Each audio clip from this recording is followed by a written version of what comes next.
সালাতে দোয়া কবুল হয়। সালাতে দোয়া কবুলের 3 জায়গা। একটা হচ্ছে তাকবীরে তাহরিমার পরে আমরা সানা পড়ি না, আমরা তো একটা পড়ি।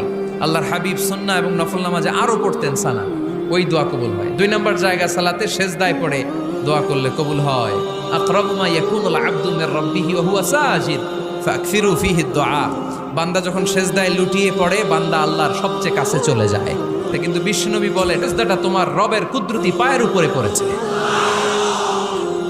সেজদায় পড়ে দোয়া করেন। সালাম ফিরানোর আগে বিশ্বনবী দোয়া করতেন, লা ইউসাল্লিমান্না আহাদুকুম হাত্তা ইয়াতাআওয়াযা মিন আরবা'a। আল্লাহর হাবিব বললেন, 4 জিনিস থেকে পানাহ না আছে আমার কোন উম্মত যেন সালাম না ফিরায়। তারা যেন পড়ে, আল্লাহুম্মা ইন্নী আউযু বিকা মিন আযাবিল কবর, আউযু বিকা মিন আযাবি জাহান্নাম, আউযু বিকা মিন ফিতনাতিল মাহইয়া ওয়াল মামাত, আউযু বিকা মিন ফিতনাতিল মাসিহিদ দাজ্জাল। আল্লাহ কবরের আযাব থেকে বাঁচাও, আল্লাহ জাহান্নামের আগুন থেকে বাঁচাও, আল্লাহ জীবন